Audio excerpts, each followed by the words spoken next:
Okay, just checking out of our hotel room here at the Hampton Inn in Juno Beach. It was a very nice stay here at the hotel. We had a really nice visit. The room is very clean and comfortable.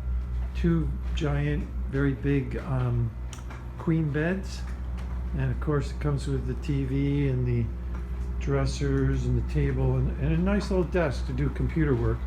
One of the best things about the room is the view that overlooks this cute little gazebo with foliage, and off in the distance there is the pool area just beyond all that foliage.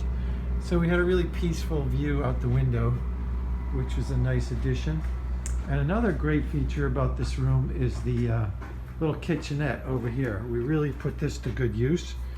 There's a sink and an ice bucket and a coffee maker, and the best part about it is this mini fridge down here that kept all of our groceries and perishables nice and cool. There's a nice microwave up there, and the bathroom was very clean and spacious and very modern, updated and renovated.